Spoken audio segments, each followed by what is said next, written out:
Hi guys, എല്ലാവർക്കും hill star study ടിപ്പിലേക്ക് സ്വാഗതം. ഇന്ന് നമ്മൾ ബാങ്കിങ് ഇൻഷുറൻസ് പേപ്പറിൻ്റെ അകത്ത് മൊഡ്യൂൾ 3 പാർട്ട് 7 ആട്ടോ ചെയ്യുന്നത്. Different type of accounts. ഏതൊക്കെ തരത്തിലുള്ള അക്കൗണ്ട്സ് ഉണ്ടെന്ന് നോക്കാം അല്ലേ. അപ്പം നമുക്കറിയാം 4 ടൈപ്പ് ഓഫ് അക്കൗണ്ട്സ് ആണ് അല്ലേ. ഫിക്സഡ് ഡിപ്പോസിറ്റ് ഉണ്ട്, സേവിങ് ഡിപ്പോസിറ്റ് ഉണ്ട്, കറണ്ട് ഡിപ്പോസിറ്റ് ഉണ്ട്, റിക്കറിംഗ് ഡിപ്പോസിറ്റ് ഉണ്ട്. ഈ ഫിക്സഡ് ഡിപ്പോസിറ്റിന് തന്നെ മറ്റൊരു പേരുണ്ട് ടൈം ഡിപ്പോസിറ്റ്. കറണ്ട് ഡിപ്പോസിറ്റിന് മറ്റൊരു പേര് ഡിമാൻഡ് ഡിപ്പോസിറ്റ്. റിക്കറിംഗ് ഡിപ്പോസിറ്റിന് ക്യുമുലേറ്റീവ് ഡിപ്പോസിറ്റ് എന്നും പറയും കേട്ടോ. അപ്പം ഇത്രയൊക്കെയാണ് നമുക്ക് നോക്കാനുള്ളത്. അപ്പം നമുക്ക് ടെസ്റ്റ് അടിസ്ഥാനപ്പെടുത്തിയാണ് നമ്മൾ പോകാറുള്ളത്, നമുക്ക് അറിയാം. അപ്പം ടെസ്റ്റിലെ പേജ് നമ്പർ 112 കേട്ടോ. അപ്പം നമുക്ക് കണ്ടു ഡിഫറെൻറ്റ് ടൈപ്പ് ഓഫ് അക്കൗണ്ട്സ്. ഒരു മിനിറ്റ്, ഞാനൊന്ന് ഫോക്കസ് കറക്റ്റ് ഒന്ന് ഏരിയ ആക്കിക്കോട്ടെ. ഓക്കെ, ഇപ്പം കറക്റ്റായിട്ട് കിട്ടി അല്ലേ. Different type of accounts. The primary function of a commercial bank is to accept different type of deposit from the public. അപ്പം ഒരു കൊമേഴ്ഷ്യൽ ബാങ്കിൻ്റെ പ്രൈമറി ആയിട്ടുള്ള ഫങ്ഷൻ എന്താണ്? പ്രൈമറി ഫങ്ഷൻ എന്താണ് ഒരു കൊമേഴ്ഷ്യൽ ബാങ്കിൻ്റെ? അപ്സെറ്റ് ചെയ്യാനല്ലേ. അപ്സെറ്റ് ചെയ്യാൻ. എന്ത് അപ്സെറ്റ് ചെയ്യാൻ? ഡിഫറെൻറ്റ് ടൈപ്പ് ഓഫ് ഡിപ്പോസിറ്റ്, പലതരത്തിലുള്ള നിക്ഷേപം ഒരു കൊമേഴ്ഷ്യൽ ബാങ്കിൻ്റെ ഒരു ചുമതലയാണ്. എന്ത്? കസ്റ്റമേഴ്സ് നൽകുന്ന ഡിഫറെൻറ്റ് ടൈപ്പ് ഓഫ് നിക്ഷേപങ്ങൾ, ഡിഫറെൻറ്റ് ടൈപ്പ് ഓഫ് ഡിപ്പോസിറ്റ് അവിടെ അപ്സെറ്റ് ചെയ്യുക എന്നുള്ളത് അല്ലേ. ഇപ്പം നമ്മൾ ഒരു സേവിങ് അക്കൗണ്ട് എടുക്കുന്നതിന് നമ്മുടെ അക്കൗണ്ടിലേക്ക് പണം ഇടാൻ, അപ്പം ഞാൻ ഒരു ബാങ്ക് എടുത്ത് വയ്ക്കും. അപ്പം നിങ്ങൾ എൻ്റെ അടുത്ത് വരുവാണ്, എനിക്കൊരു സേവിങ് അക്കൗണ്ട് വേണമെന്ന് പറയുമ്പോൾ ഞാൻ പറയാം എനിക്ക് സേവിങ് അക്കൗണ്ട് തരാൻ പറ്റില്ല, ഞാൻ വേണമെങ്കിൽ ഫിക്സഡ് ഡിപ്പോസിറ്റ് ആണെങ്കിൽ ഞാൻ സമ്മതിക്കാമെന്ന് പറയുന്നു. അപ്പം നിങ്ങൾ എൻ്റെ അടുത്ത് നിൽക്കുമോ ഇല്ലയോ? ഇല്ല. അപ്പം ഒരു ബാങ്കറുടെ ഒരു കർത്തവ്യം ഞാൻ കറക്റ്റ് ചെയ്തോ? ഇല്ലല്ലേ. സേവിങ് ഡിപ്പോസിറ്റ് ഞാൻ അംഗീകരിച്ചില്ല. ഞാൻ പറഞ്ഞു എനിക്ക് ഫിക്സഡ് ഡിപ്പോസിറ്റ് ആണെങ്കിൽ ഞാൻ എൻ്റെ ബാങ്കിൽ ഇടുകയുള്ളൂ എന്ന് പറഞ്ഞു കഴിഞ്ഞാൽ സാധ്യമല്ലല്ലേ. ഇപ്പം നമുക്ക് എല്ലാ ബാങ്കിലും അല്ലെങ്കിൽ നമ്മൾ ചെല്ലുന്ന ബാങ്കിങ് ആവശ്യങ്ങൾക്ക് എല്ലാ ബാങ്കുകാരും അത് ചെയ്തു തരണം അല്ലേ. അപ്പോൾ ഒരു കൊമേഴ്ഷ്യൽ ബാങ്കിൻ്റെ മറ്റേ എല്ലാത്ത തരത്തിലുള്ള ബാങ്കല്ല, ഒരു കൊമേഴ്ഷ്യൽ ബാങ്ക് ആണെങ്കിൽ അതിൻ്റെ പ്രൈമറി ഒന്നാമത്തെ ഫംഗ്ഷൻ തന്നെ എന്താണ്? ഡിഫറെൻറ്റ് ടൈപ്പ് ഓഫ് ഡിപ്പോസിറ്റ് സ്വീകരിക്കുക എന്നുള്ളതാണ് കേട്ടോ. അടുത്ത, this deposit constitute one of the important source of A banking funds. അത് മാത്രമാണോ? അല്ല. കാരണം എന്താ? ബാങ്ക് ഫണ്ടിൻ്റെ ഇമ്പോർട്ടൻറ്റ് സോഴ്സാണ് എന്ത്? ഈ നിക്ഷേപം. അപ്പം ബാങ്ക് ഫണ്ടിൻ്റെ ഒരു ഇമ്പോർട്ടൻറ്റ് സോഴ്സാണ് ഡിപ്പോസിറ്റ് അല്ലേ. The advent of new generation bank in India has fueled competition among banks. ഇപ്പോഴത്തെ രീതിയിൽ ഒത്തിരി ഇന്ത്യയിൽ തന്നെ ഒത്തിരി ബാങ്കുകളായിട്ട് എന്താ കോമ്പറ്റീഷൻ ഉണ്ട് അല്ലേ, മത്സരമുണ്ട്. Most of the commercial bank vie with one other is tapping the saving of the public by means of different kinds of deposit. അപ്പോൾ ഓരോ തരത്തിലുള്ള സേവിങ്സ് പബ്ലിക്കിൽ നിന്നും പല തരത്തിലുള്ള ഡിപ്പോസിറ്റ് സ്വീകരിക്കുന്നുണ്ട്. It is interesting note that every day a new kind of deposit has been. എല്ലാ ദിവസവും ഒരു പുതിയ തരത്തിലുള്ള ഡിപ്പോസിറ്റ് ഇൻട്രൊഡ്യൂസ് ചെയ്യുന്നുണ്ട്. എങ്കിൽ the traditional form of deposit up to the bank, ഒരു ട്രഡീഷണൽ ഫോമായിട്ട് നമ്മൾ കരുതുവാണെങ്കിൽ ഈ 4 തരത്തിലുള്ള ഡിപ്പോസിറ്റ് ആണ് ഉള്ളത്. ഓരോ ദിവസവും പുതിയ ഡിപ്പോസിറ്റ് ഉണ്ടാക്കുന്നുണ്ട്, ന്യൂ കൈൻഡ് ഓഫ് ഡിപ്പോസിറ്റ് ഉണ്ടാക്കുന്നുണ്ട്, അല്ലെ ഇൻഡ്യൂസ് ചെയ്യുന്നുണ്ടെന്ന് പറഞ്ഞു. പക്ഷെ ഒരു ട്രഡീഷണൽ ഫോം ആണ് ഏത്? ഈ 4 ഡിപ്പോസിറ്റ്സ്. അത് ഏതൊക്കെയാന്ന് നോക്കാം. Fixed deposit, saving deposit, current deposit, recurring deposit. അപ്പോൾ അതിന് കഴിഞ്ഞിട്ട് നോക്കാം അല്ലേ. Beside the about traditional form of deposit in recent year a few new type of accounts have also be induced by bank.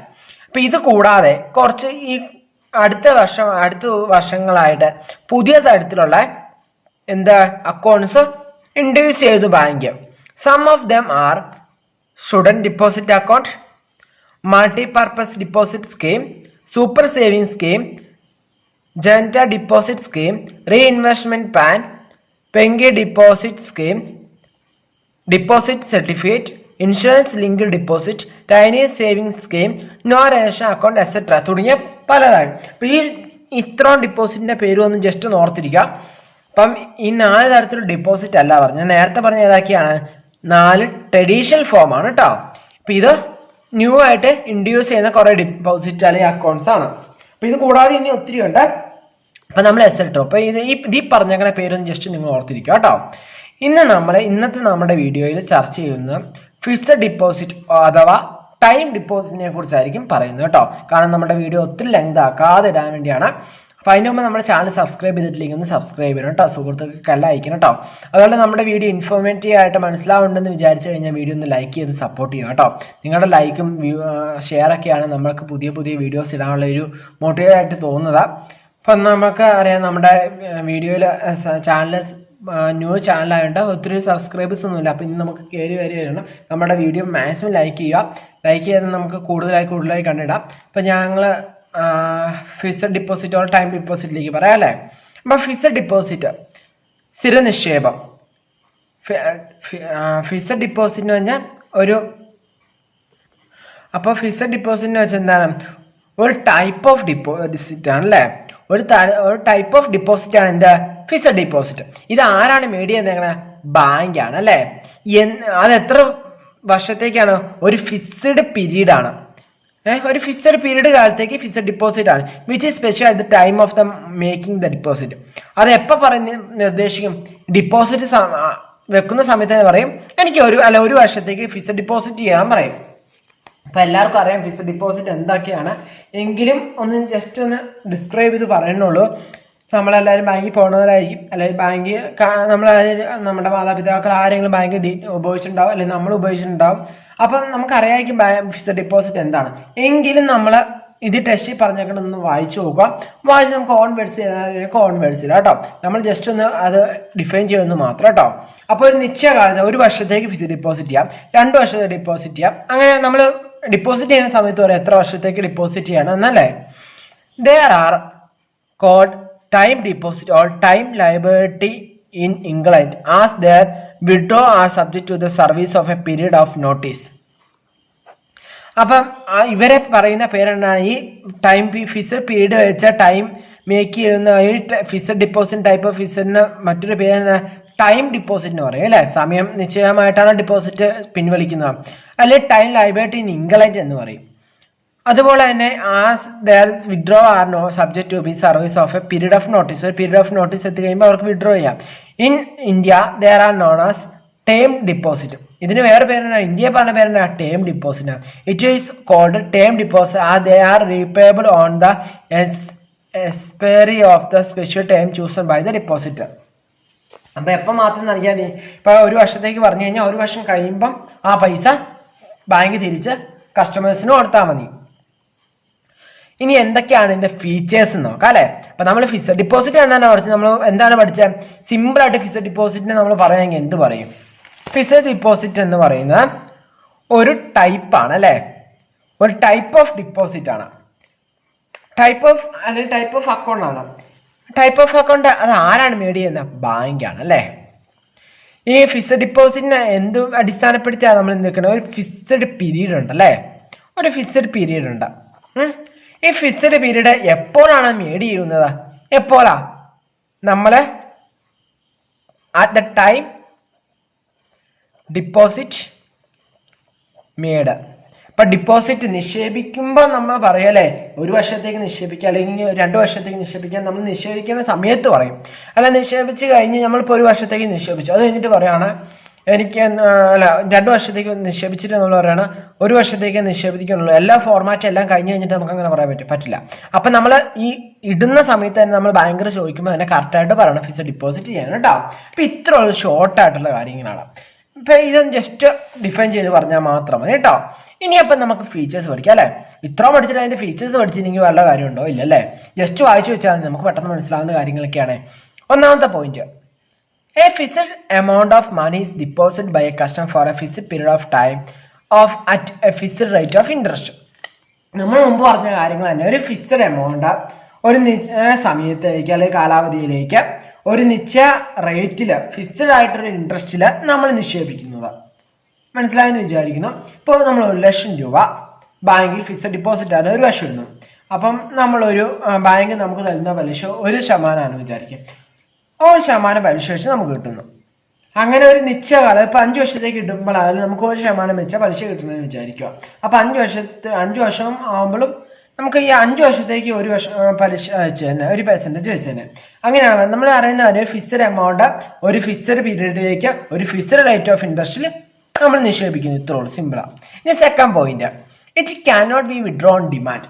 നമ്മൾ demand ഉപയോഗിച്ച് നമുക്ക് എന്ത് ചെയ്യാൻ പറ്റില്ല, അത് വിഡ്രോ ചെയ്യാൻ പറ്റൂല.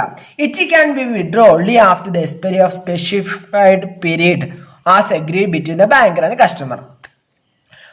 അപ്പം നമുക്ക് ഈ പൈസ നമ്മൾ ഡിമാൻഡ് ചെയ്തുകൊണ്ട് നമുക്ക് പിൻവലിക്കാൻ പറ്റൂല നമ്മൾ പഠിച്ചു അല്ലെ.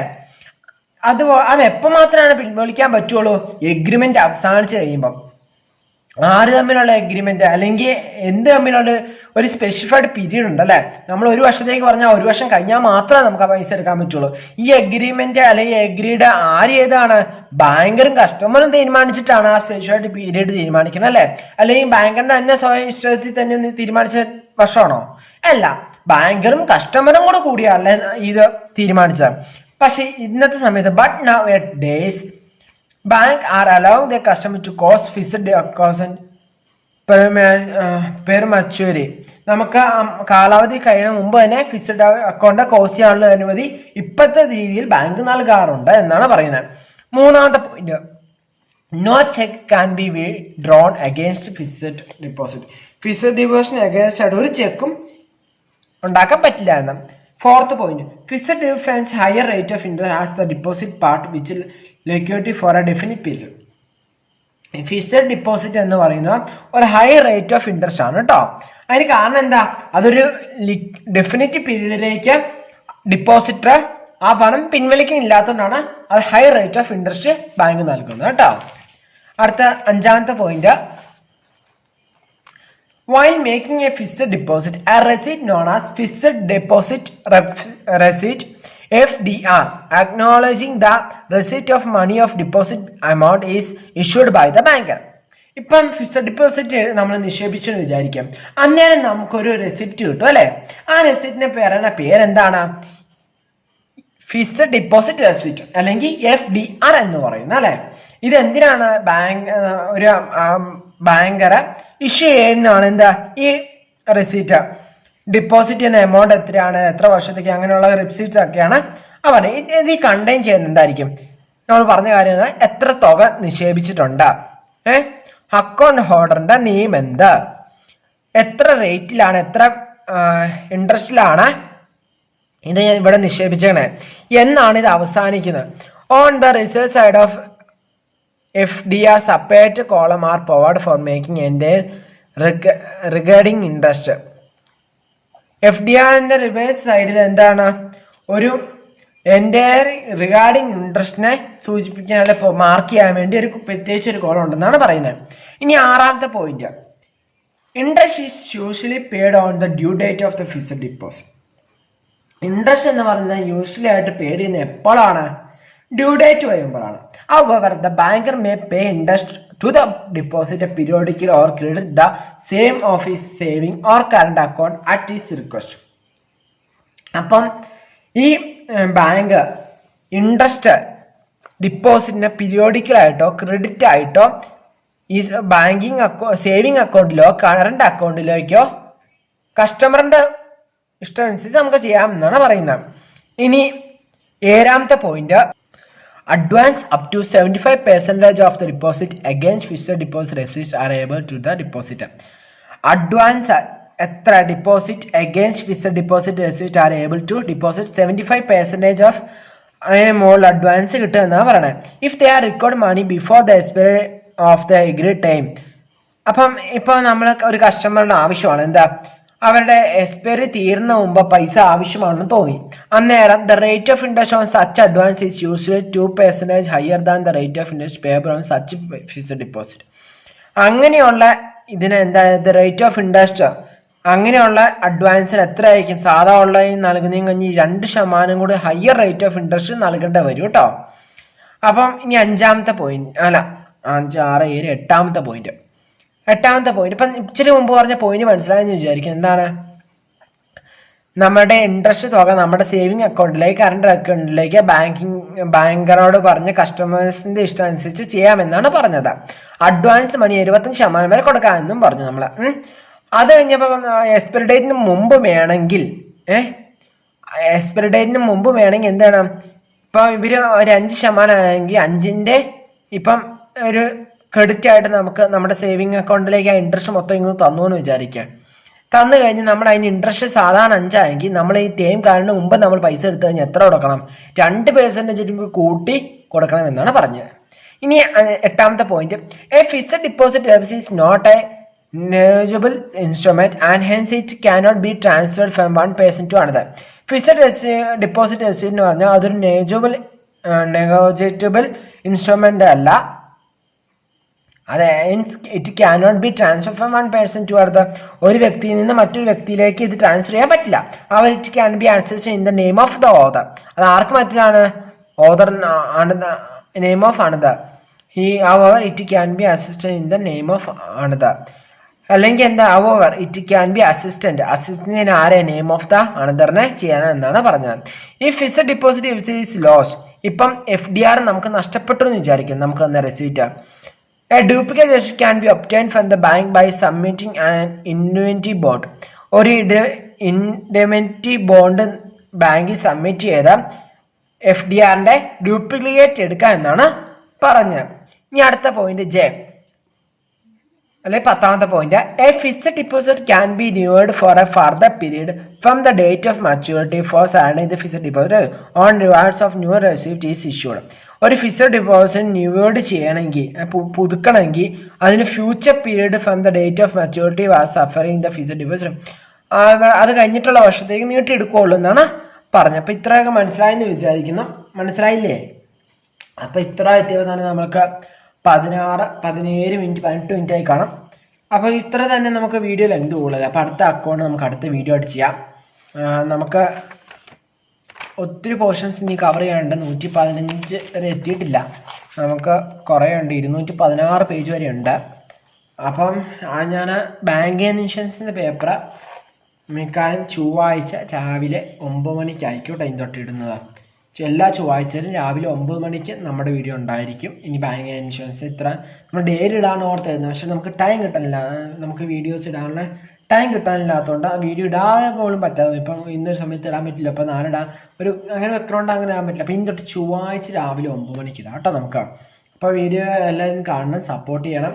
അതുപോലെ തന്നെ നമ്മളുടെ ചൊവ്വാഴ്ച രാവിലെ 9 മണിക്ക് കണ്ടില്ലെങ്കിൽ നിങ്ങൾ ആഴ്ച ഒന്ന് വെയിറ്റ് ചെയ്യുക. ആഴ്ച തന്നെ ഒരു വീഡിയോ മസ്റ്റായിട്ട് ഇടാം. പിന്നെ നമ്മൾ വീഡിയോസ് കറക്റ്റ് ടൈം വരുമ്പോൾ തന്നെ എടുത്ത് കാണണമെന്നില്ല. നമ്മൾ പഠിക്കുന്ന സമയം എപ്പോഴാണ് അന്നേരം എടുത്ത് കണ്ടാൽ മതി. കാരണം നമ്മൾ എപ്പോഴും വീഡിയോസിന് മുമ്പിൽ തന്നെ ആയിരിക്കും, നമ്മൾ പുസ്തകം വായിക്കുകയൊക്കെ ചെയ്യില്ല. അപ്പം വീഡിയോ കാണുമ്പോൾ വീഡിയോ ശ്രദ്ധിക്കുക, ഫോക്കസ് ചെയ്യുക, നല്ല ശ്രദ്ധയോടെ മാത്രം വീഡിയോ കാണുക. അന്നേരം വേറെ പണിക്കൊന്നും പോകാതിരിക്കുക. ടെസ്റ്റ് ഉണ്ടെങ്കിൽ ടെസ്റ്റ് എടുത്ത് വെക്കുക. അല്ലെങ്കിൽ നമ്മുടെ സ്ക്രീനിൽ ശ്രദ്ധിച്ച് നോക്കിയിരുന്നാൽ കാണാൻ പറ്റും നമ്മുടെ ടെസ്റ്റ്. അതുകൊണ്ടാണ് കാണിച്ച് പഠിപ്പിക്കുന്നത്. അപ്പോൾ അത് നോക്കിയിരുന്നാൽ അത് കാണാൻ പറ്റും. അതുകൊണ്ട് നമ്മൾ ഷോർട്ട് നോട്ട് നിർബന്ധമായിട്ട് പ്രിപ്പയർ ചെയ്യണം. കാരണം ഷോർട്ട് നോട്ട് ഉണ്ടെങ്കിൽ നമുക്ക് പരീക്ഷയ്ക്ക് പോകണ മുമ്പ് അത് റിവൈസ് ചെയ്താൽ മാത്രം മതി. പിന്നെ നമ്മൾ സെൽഫ് നോട്ട് ഉണ്ടാകും. നമ്മൾ തന്നെ സെൽഫ് നോട്ട് വെക്കണമെങ്കിൽ കഴിഞ്ഞ് കൂടുതലായിട്ട് നല്ലതെന്ന് വെച്ചാൽ നമ്മൾ സ്വയം ഉണ്ടാക്കുന്നതാണ്. കാരണം എന്താണെന്ന് വെച്ച് കഴിഞ്ഞാൽ നമ്മൾ ഒരു തവണ എഴുതുമ്പോൾ നമ്മുടെ മെമ്മറി പെട്ടെന്ന് അത് ഓർത്തിരിക്കും.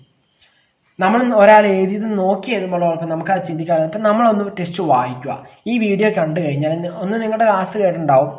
ചിലവർ ക്ലാസ് കേൾക്കാതെ വീട്ടിലിരുന്ന് പഠിക്കുന്നവരുണ്ടാവും. അപ്പം അങ്ങനെയുള്ളവരാണെങ്കിൽ നമ്മുടെ വീഡിയോ ഒന്ന് കേൾക്കുക. നിങ്ങൾ ക്ലാസ്സിൽ പോയവരാണെങ്കിൽ നമ്മുടെ വീഡിയോ കാണുന്നവരാണെങ്കിൽ നമ്മുടെ വീഡിയോ ഫുള്ളൊന്ന് കാണുക.